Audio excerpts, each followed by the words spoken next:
Oh, we have a primary challenger for one of our worst senators. We'll talk about that tonight. We got a little update on the old tariff war. Sucks to be China right now. Are Democrats going to be charged with treason? All that and more coming up on I'm Right.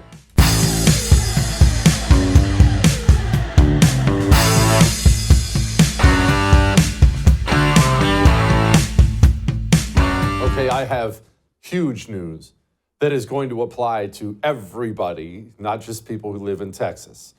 I'm sure you've heard, but last night, Texas Attorney General Ken Paxton formally announced that he is charging?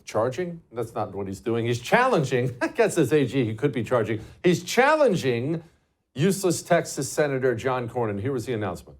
I'm announcing that I'm running for U.S. Senate against John Cornyn, who apparently is running again for his fifth term, which would put him there 3 decades.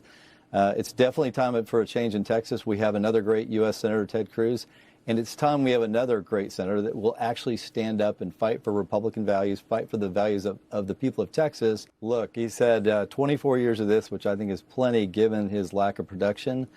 It's hard to think of the things that he's done good for Texas or for the country. I can certainly point to many things like his gun restrictions, his lack of wanting to fund a border wall and disagreeing with President Trump on that, and even opposing President Trump's election in 2016 and the most recent election. So there's certainly many things to focus on that he has not done, and I think it's time that somebody held him accountable for that. Okay.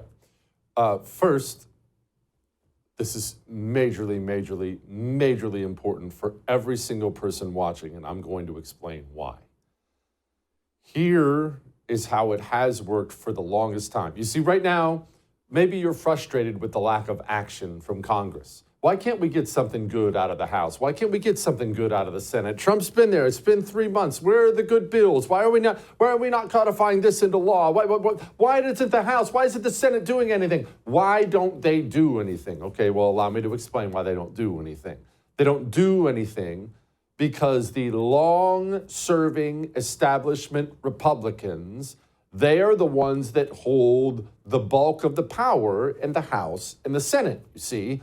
If you've been there for a really long time, what you've done with that length of time is you have managed to buy influence. You have managed to figure out the ways to suck up to the DC swamp. And when you suck up to the DC swamp, what happens is money comes pouring into your campaign. We'll use actually a perfect example of this would be the defense industry in this country, the military-industrial complex. It's a perfect example of this. If you're a Republican senator, you can look and find all the waste and fraud in our defense sector, and it's staggering. And you would think tackling that kind of theft from the taxpayer would be a priority, but you know what actually fills the campaign coffers? Sucking up to the defense contractors. You pass another ridiculous $1 trillion defense bill full of waste, lo and behold, Boeing, Raytheon, all the defense contractors will write you large checks to keep you in power. With those checks, your campaign coffers fill up. You get to run for re-election every 2 years or 6 years, depending on if you're in the House or the Senate. And what you do is you take that large quantity of money that you've hoovered up from the DC swamp and you flood the airwaves. Today it would be more social media because that's where a lot of the campaign advertising's done. But you turn on the news at night and you see commercials about how conservative, how right-wing you are. I'll close the border. I'll fight for you.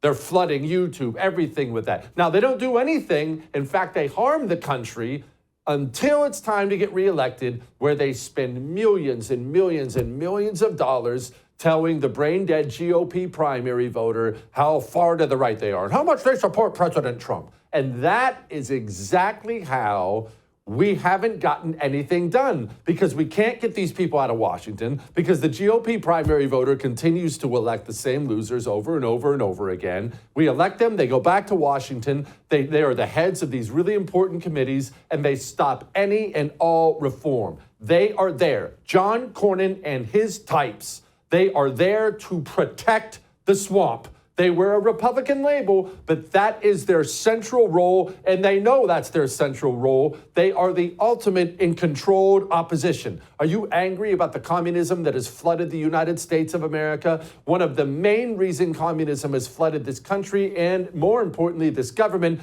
is because people like John Cornyn will stick their foot in the door to keep it open enough so the communists can get in. He is there to ensure the enemy has access to destroy you, and he's been successful at it for 24 years now. That's why we don't get anything done in the House. That's why we don't get anything done in the Senate.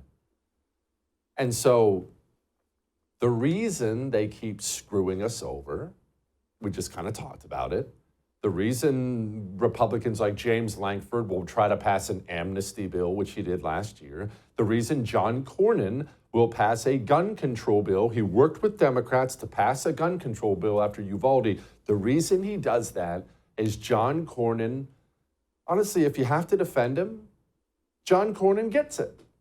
He understands the game. He understands that he can do these things, especially when it's not an election year. He can screw you, screw me, screw over the entire country over and over and over again. He'll raise enough money to lie about it when election season rolls around. That's how the game has worked. John Cornyn has simply been playing the game that works for a very long time. Screw over the voter for 5 years. In year 6, take your millions, tell the voter you're conservative, the voter reelects you. Now, how do we change that system? Because I think you would agree, no matter where you are, we have to change that system. We have to change the way things are done in order to save the country. We can't stop communism if John Cornyn is still there holding the door open for them, if Mitch McConnell is there, if James Lankford is there, if Tom Tillis is there, if Bill Landry is there, if Mike Rounds is there, if you get the idea. We can't stop the communists if these losers are still there aiding and abetting them. We have to start taking them out in primaries. You're not going to take out John Cornyn in a general election, and you wouldn't want a Democrat in there anyway. The only way is to replace these people in primaries. And if we want the others to straighten up, if we want John Thune to stop being useless, Cassidy, if we want him to stop being useless, did I call him Landry? Whatever, Cassidy, if we want him to stop being useless, Mike Rounds, Tillis, all of them, if we want them to take their red state Senate seats and actually do red state things with them, then we have to make an example of somebody. Do you know what decimation is? You ever heard that term? Decimation. A lot of people falsely believe that decimation means everybody is wiped out. That's not true, actually. The term decimation comes from Latin, and the term came from the Roman army, you see. And when a Roman army unit showed cowardice or failed terribly on the field of battle, they would draw straws, for lack of a better way to put it. And what would happen was they would take 10 men, and one of them, only one, the guy who got the short straw, he would be beaten to death by the other 9 men in his unit. Why? That's awful, isn't it? Why, though? Well, you only got to make an example of 1 or 2 guys, and the rest of them realize you're dead serious. If the GOP primary voter of Texas, and yes, there will be ways nationally you can contribute, but if the GOP primary voter of Texas is successful in taking out a useless loser like John Cornyn in a primary, it will send a message to the Mike Rounds of the world. Hey, be really careful, because we'll come for you next. John Cornyn responded. Here's what he said. Do you have any level of concern about Paxton running to the right of you in this primary? Well, the biggest potential loser is President Trump's agenda. I've been a supporter of the president during his first term of office, and that's continued during his current term. Mr. Paxton has a checkered background. He is a con man and a fraud, and I think the people of Texas know that. What you just heard was a poll-tested response from John Cornyn, and get ready for a lot of it. Right now, Ken Paxton is polling comfortably ahead of John Cornyn in a primary. That's good news. The bad news is this. John Cornyn has a strategy here, a strategy that it might work. The strategy is Operation Trump Suck Up. That's what it is. He's already running ads out there. Look at what a big supporter of Trump is. Me and Trump, Trump and me and Trump, Trump and me. That'll be the theme of the Cornyn campaign. I love Trump. Trump's my best friend. I love Trump. Trump this and Trump that. And that brings us to our risk here. You've heard me rant about it before. Donald Trump is very good at a lot of things. In fact, we're going to talk about the tariff stuff from China today. We'll talk about the good for sure. But if you had to point out a flaw, Donald Trump is the worst selector of who to endorse in a primary I think I've ever seen in my entire life. He's just terrible at it. When it comes to internal GOP politics, he will try to primary Chip Roy and Thomas Massie, and the next day he will endorse Lindsey Graham. He's just really, really bad at GOP politics. And as we speak, the rumor mill in D.C. says that Senate Leader John Thune is working very, very hard lobbying Donald Trump to endorse John Cornyn. We have an opportunity here to take out a RINO, to do something really important for the entire United States of America. Let's cross our fingers Trump doesn't torpedo our efforts. All that may have made you uncomfortable, but I'm right. We have a huge show for you here. We'll talk to Julio Rosas about the border and other things before we get to Julio. I want to talk to you about a national crisis that doesn't involve John Cornyn, but clearly has affected him. Low T. You see, testosterone levels are down 50% in this country in 50 years. We have lost half of our testosterone in 50 years. We can't survive that way. I don't care how many primaries we win. I don't care how many people we deport. We can't survive that way. Chalk is here to turn it around naturally with natural herbal supplements. Do you want to feel full of pep all day long? You want to feel good all day long? Naturally. Chalk will give you the best natural herbal supplements. I take a male vitality stack every day, and I feel good all day. Chalk.com/JesseTV. We'll be back.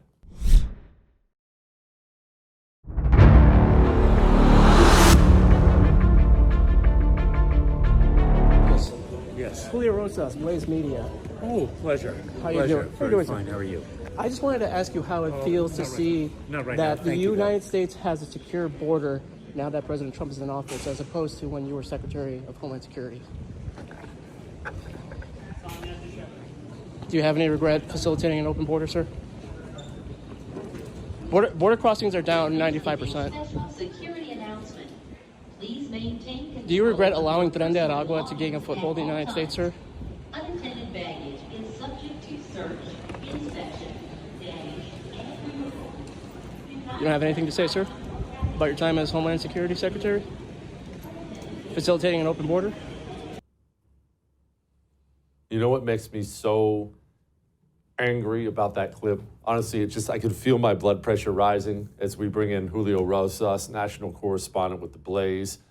What drives me crazy is they were walking by yet another restaurant that was being built in the airport. Are there any of these restaurants that are actually open, or is every single airport in the country building a good restaurant that you can't eat and drink at yet? Julio, talk about that. Well, thankfully, because since I travel so much, I use the Centurion Lounge whenever that's available to me. So I'll let you I'll let you deal with those restaurants. Okay, Tommy Topper. I didn't realize that's what we were going to do today, Julio. Some of us don't have access to the Centurion Lounge. Okay, I don't even know what that is, but it sounds Roman. What was it like, though, speaking to the former head of DHS, the man who facilitated the barbarian invasion of the country that you and I love so much? It was weird. Just because obviously this is a man that I had paid a lot of attention to, obviously, during the entire Biden-Harris administration. The last time I was able to ask him a question was during the Haitian bridge crisis in Del Rio, Texas, and that was all the way back in 2021. He obviously as you can imagine, he wasn't too happy with my question even back then, and so it was just weird. Just because I wasn't expecting to see him when I was traveling to Washington D.C. And once I realized that, oh, he's here, and I can actually finally, after all this time, ask him stuff. So I obviously wanted to say a lot of things, but to remain professional, I wanted to make sure I asked the right questions. I understand there's a lot of things that thinking back on it, I wish I could have also asked. Although obviously, I'm sure that his answer would have remained the same, which was obviously nothing. But it's just another reminder that yeah, this guy did this for 4 years. He stayed the entire time. People could say, well, maybe he was trying to fight it on the inside, and maybe not have disagree with it. He's like, well, okay, that's fine, but then he could have left. He could have quit. He could have said that this isn't working, but he didn't. He made his choice to stay and continue to follow the orders from the White House to open our borders, allow this invasion, come hell or high water. And so I understand people have a lot of questions as to why he's not in jail. That's another fair question, and it's something that I hope that the Trump administration at least addresses at some point in the near future, because the damage that this man did to our country is profound. It's long lasting, and it's creating all these problems right now that the Trump administration is having to clean up. And as we can probably guess, it's probably all not going to be entirely solved at the end of President Trump's second term.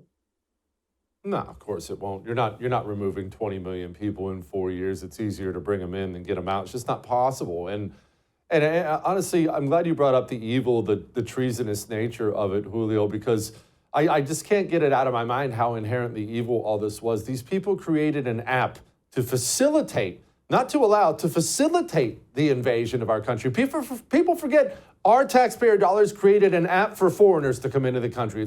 It's just so bonkers it doesn't seem real.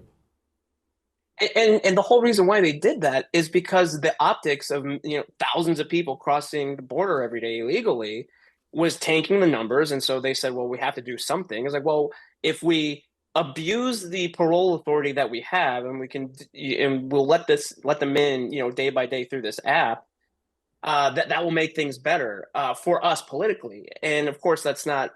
Thankfully, people didn't buy that lie, right? People didn't buy this. Oh well, everything's fine now because there's CBP1. Because then we got cases. In some ways, it's even worse because now we got cases of where they're supposedly being, checked out with their background and criminal history, and okay, they're good to go, and they just purposefully released these people who went out to commit horrific crimes. So, and it's all through the app, right? And so it is very angering. I mean, I've been feeling better about it. I mean, I just come back from El Paso recently. Obviously, nothing is happening there these days compared to 4 years ago, or during those 4 years.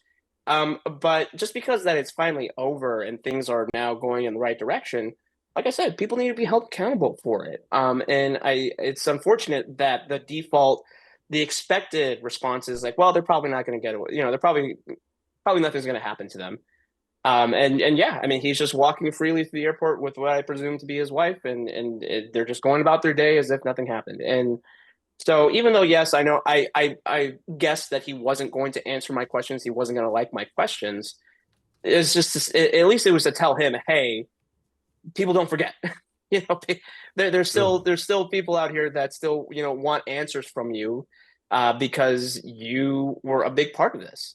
And if another opportunity arises to question him again, obviously I'm more than happy to do that. But it was a very profound moment just for me personally, just because I spent so much time at the border. I've been tracking it, I've been seeing it, and so to finally have 2 minutes, right, to just hit him with questions and to have his non-response sink in. It was, I mean, admittedly, it was satisfying. It was really satisfying for me, even though it wasn't obviously what we wanted necessarily. Yeah. Julio, how were things in El Paso at the border? A lot of people don't know, but El Paso means the pass in Mexican. What was it like down there? The Border Patrol agent we that I was with, it was early morning, the sun was rising, and he said something that I hadn't thought of in a while, which was it was very peaceful. It was actually peaceful, Ah, right? ah. And you just had the chickens in the neighboring Mexican border town that were just they're the only noise being made. But it was crazy, right? I mean, that was the first time I was able to actually do anything with Border Patrol since October of 2020 in El Paso, in the El Paso sector. That was the last time I was able to do anything with them in any official capacity, because obviously once things got out of control, the Biden DHS didn't want media to be with Border Patrol to actually see firsthand what was happening. So we had to go through Texas DPS. We had to go through the Border Patrol Union. We had to find all these different. We had to go into Mexico to see things from that side, right? And that obviously has its own dangers. But we did it because we couldn't go through the official United States Border Patrol. So I'm thankful that the Trump administration has opened access back up again to that. But of course now things are over. And the story itself isn't over, right? And there is always going to be problems at our border, but it is just, I mean, it's a night and day difference, right? And we know that. But to see that finally, when El Paso, they had the bum rush at one of the bridges. That was where Venezuelans stormed and attacked the National Guardsmen. It's where they had those street releases in the middle of winter because the Border Patrol couldn't hold anybody, so they had to release them out into the street, and they were homeless. So El Paso has been through a lot, along with obviously the rest of the border. So to see just things actually normal and things how they are actually supposed to be with a secure border, again, it was weird. It was weird, but it was good to know that at least for now, this is how things are going to be. And I can tell you that the majority Latino residents along the border are very, very happy that things are finally, there's not a border crisis on their backyard anymore. I bet they are. Julio, Semper Fi, brother. Thank you. All right. Let's talk tariffs with Dave Brat. Let me talk to you about sleeping well every night. Sleeping like a little bitty baby. You want to sleep like that every night? You know you can do that without pills. That's what we do. We go to the doctor. Hey, can you prescribe something? I can't sleep. Or we'll just go to the pharmacy and get something over the counter. There's a whole section. This will help you sleep. And all that stuff will help you sleep. And all that stuff has the same thing in common. You feel like crap when you wake up. It's true. You know it's true. You wake up, you don't feel rested. You feel groggy and miserable.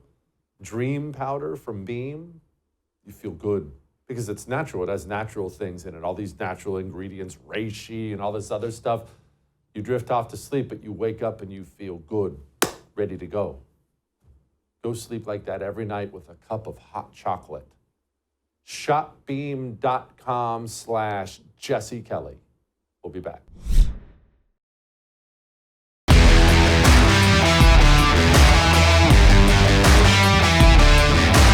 Maria, I think it's unfortunate that the Chinese actually don't want to come and negotiate because they are the worst offenders in the international trading system. They have the most imbalanced economy in the history of the modern world. And I can tell you that this escalation is a loser for them, that they have some very smart, the economists, the academicians, technocrats within their bureaucracy, and they would be telling the leadership that we do not have the edge here.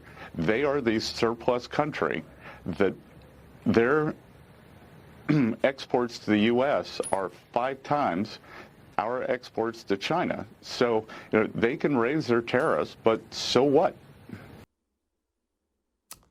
Well, it looks like the Trump administration was dead serious about China. I don't know. I can't help but wonder if this wasn't all about China all the time, given the new announcement today. Joining me now to talk about it, former Congressman and currently Senior Vice President of Business Engagement at Liberty University, Dave Brat. Dave, Trump administration just slapped a big 125% on China and told everyone else, you get 90 days off. What's going on here? Well, I think seriously what's going on is he's trying to bring the era of globalism to an end. That's seriously what I think is going on. Tariffs is part of that story. This was an ingenious move, right? You know, who knows what's pre-planned, but the rest of the world does appear willing to negotiate. And it's not just on tariffs, right? Tariffs are probably about 1/3 of the story, and 2/3 is non-tariff barriers. And the American people have not been educated on that, on the dumping and the federal government subsidies, and the stealing and cheating on intellectual property. And manipulating the currency. All of those pieces are used, and they have been ripping us off for the past 40 years, right? For a while, we were willing to let that go, right? We set up the Bretton Woods liberal order after World War II, and we encouraged that because we wanted everybody to be on our side against Russia. But now China is posing a serious existential threat. And so this latest news right now is just cornered China, isolated them. We're decoupling from them. It's hurt the hedge funds more. My only concern is for the grandparents out there and the senior folks. I hope they're not selling off, right? Just get with a financial advisor and make sure you're doing something that's stable over the long term. Okay, that actually brings me perfectly to something Kevin O'Leary, this clip's making rounds. Here's what he said on the news. 104% tariffs in China are not enough. I'm advocating 400%. I do business in China. They don't play by the rules. They've been in the WTO for decades. They have never abided by any of the rules they agreed to when they came in for decades. They cheat, they steal IP. I can't litigate in their courts. They take product, technology, they steal it, they manufacture it, and sell it back here.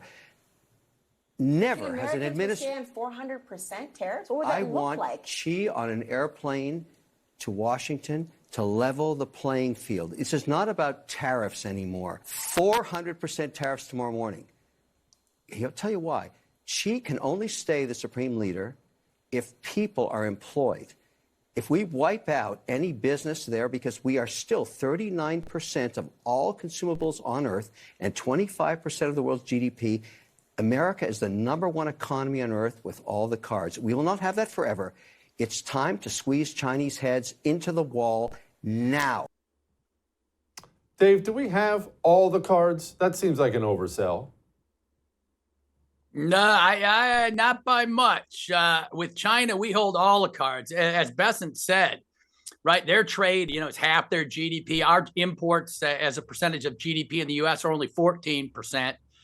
So we can afford to play cards with China. Maybe not the whole world immediate, but what's striking is no one else is saying this, right? The Wall Street Journal, The Economist magazine, J.P. Morgan, Jamie Dimon. Where are they? Where's the House? Where's the Senate on these issues? They're all trading quarterly profits up to the last minute. China is doing $5 trillion worth of manufacturing a year. The U.S. is doing half of that, $2.5 trillion. China has $100 trillion capital stock to work with. We only have $70 trillion.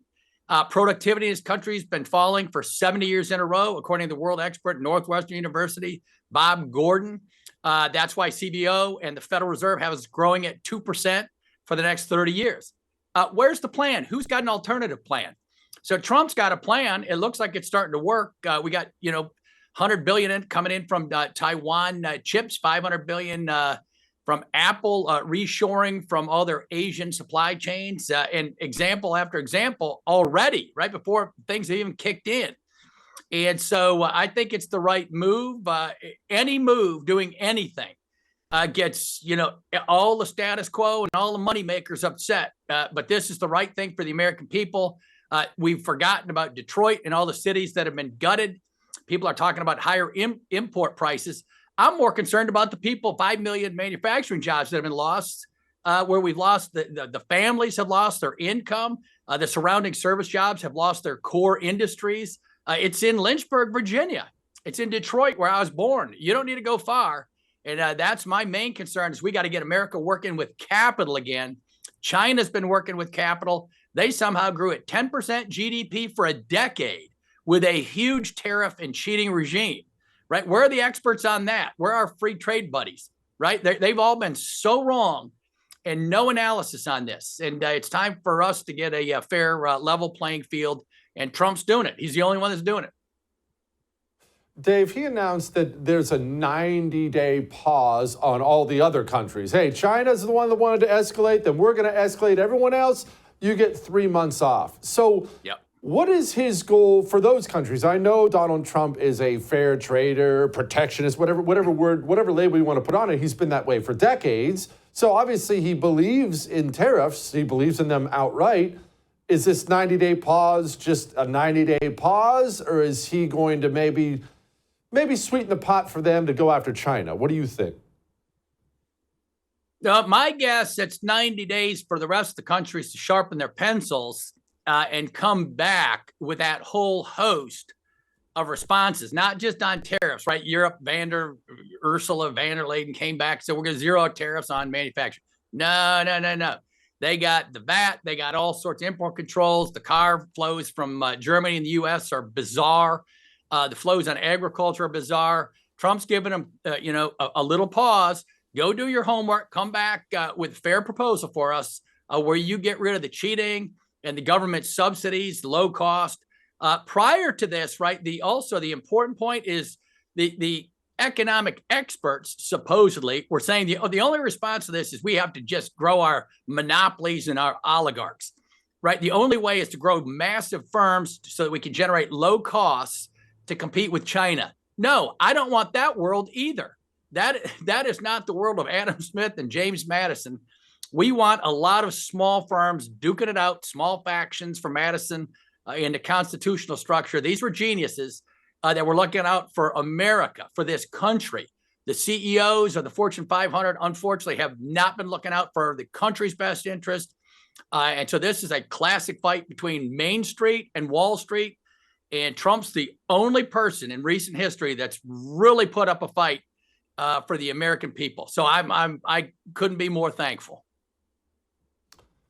What's going on with the Panama Canal, Dave? Pete Hegseth was down there with some strong words. Here he was. I want to be very clear. China did not build this canal. China does not operate this canal. And China will not weaponize this canal.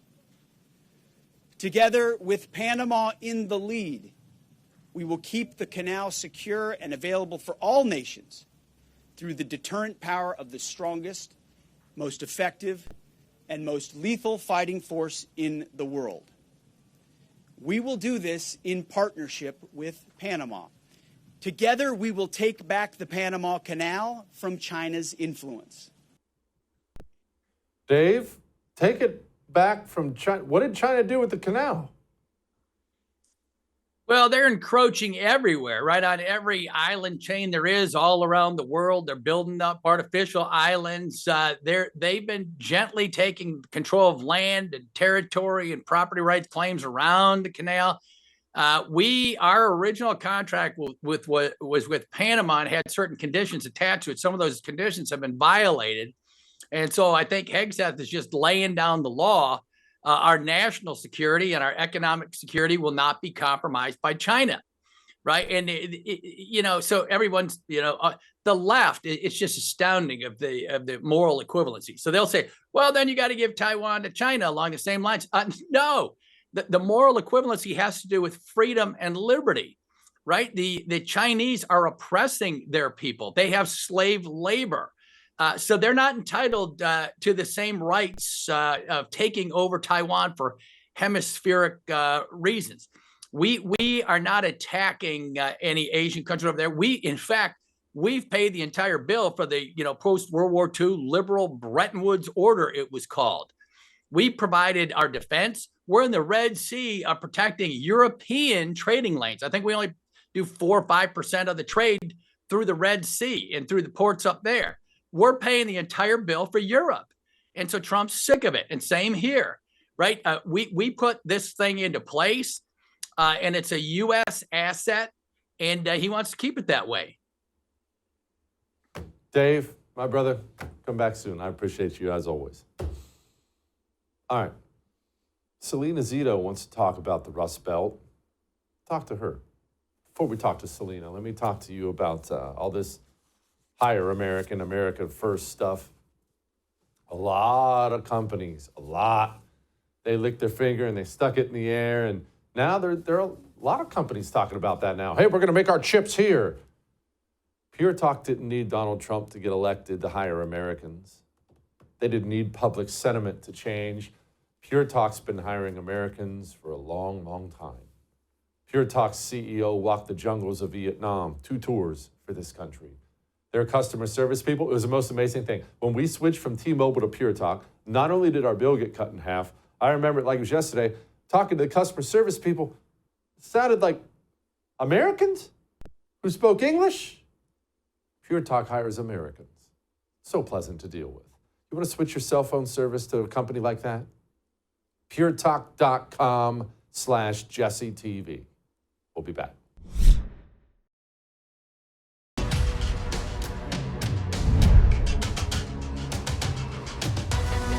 Well, we talk about the economies, economics, tariffs, taxes. We talk about all these things, and I've always tried to be wary of talking about them from just the 30,000-foot view, what this means for macroeconomics. Not that that's not unimportant, but what does it mean on the ground for people? Somebody who's really, really, really good at this, probably the best in the country at this, is Salena Zito, SalenaZito.com. By the way, she has a free newsletter, I should point out. Wonderful author, writer, Salena Zito. She's always talking about these things. Salena, I have in my possession, you and I have talked about this before, from my childhood in Ohio, a little penknife my father gave me, God rest his soul.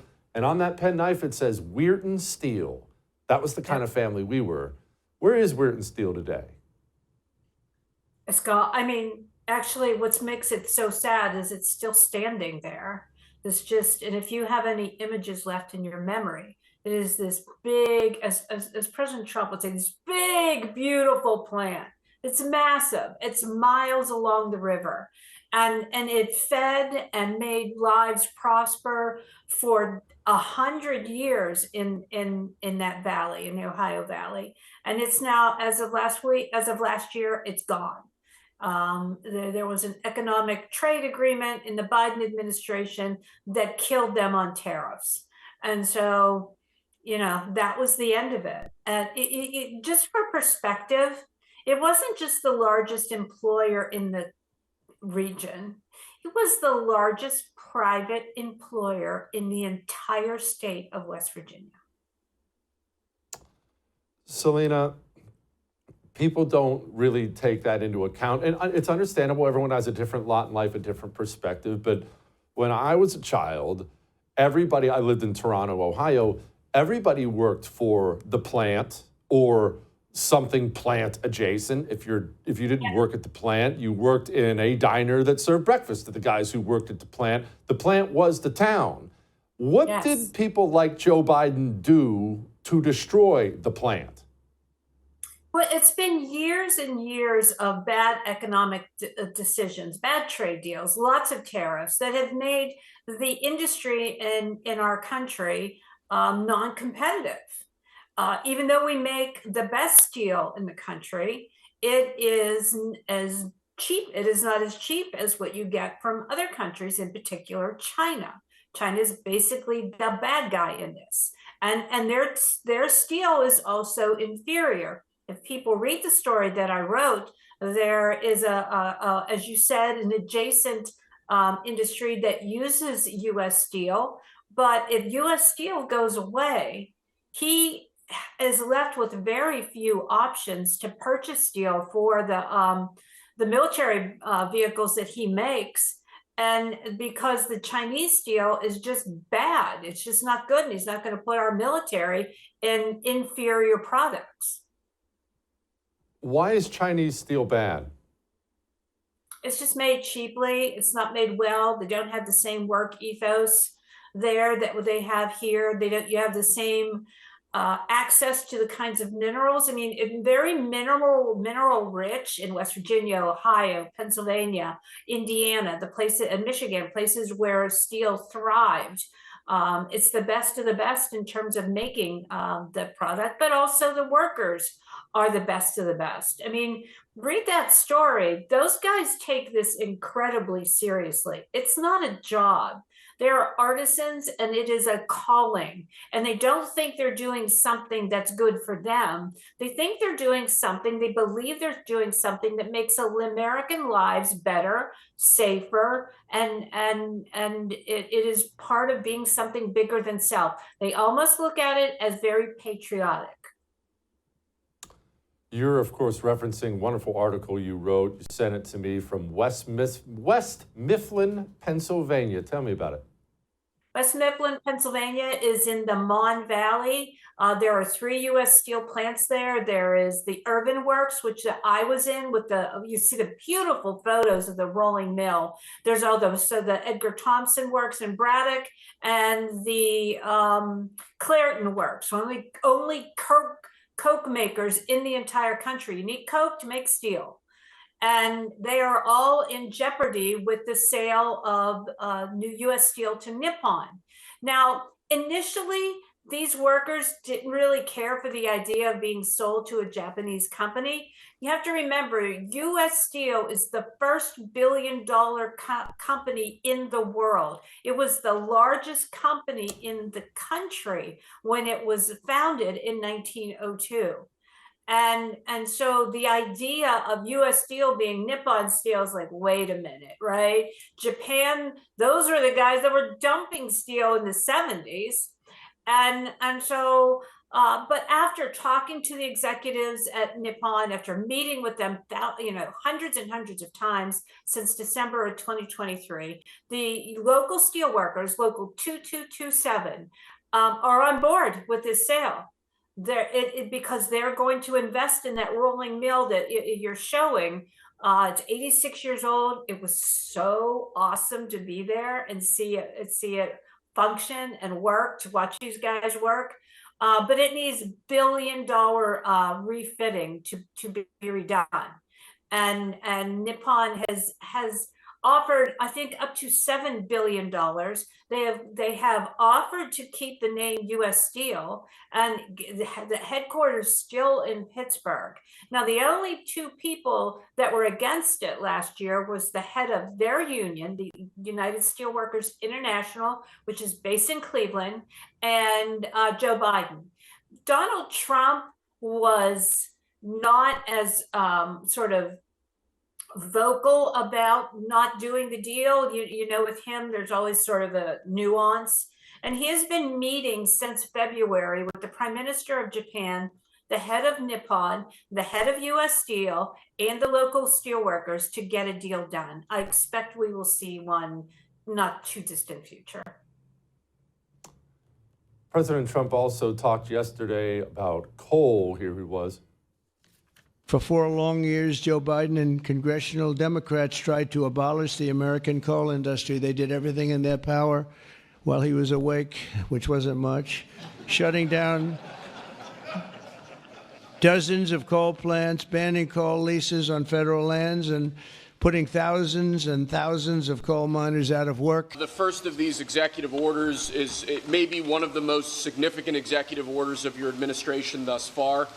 This directs all departments and agencies of the federal government to end all discriminatory policies against the coal industry.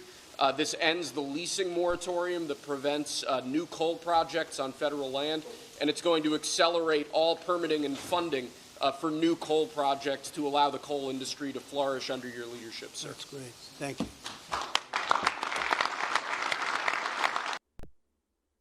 Salena, that probably matters for the Rust Belt a little bit. It matters a lot. I've been in a couple dozen coal mines. Coal mine is not what you think it is. It's not a guy with a pick, crawling underground. It's a very technology-driven industry. It's a very clean industry. The industry has changed dramatically in the past 15 years. That was another one of my great thrills as a reporter, to be able to go down into the coal mine, ride the man car out to the coal wall. It only takes a couple hours to go from that coal wall up to processing, onto a short line railroad, onto a barge, into a coal-fired power plant, and lighting up your house. And we need an abundance of energy. We are now, it was the arms race when I was young, Today, it's the race for AI dominance. Those AI powered data centers desperately need electricity, and a lot of it. They're not going to be able to get it from solar or wind. They're going to get it from three entities: natural gas, coal, and nuclear. They just announced a natural gas power plant in Western Pennsylvania that's shovel ready. It's ready to start next week. 10,000 jobs. $10 billion invested in this power plant. That doesn't even include the jobs and the build out for the AI powered data center. Look for a lot of that across the Rust Belt because the infrastructure is already there. She is Salena Zito. By the way, I want to encourage you to go buy her book, Butler. She was there when they shot Donald Trump in the head, so go pick that up. It's, of course, wonderful, like everything she writes is. Salena, thank you, ma'am. I appreciate you very, very much. All right. We have Light in the Mood. We're going to hear from you next.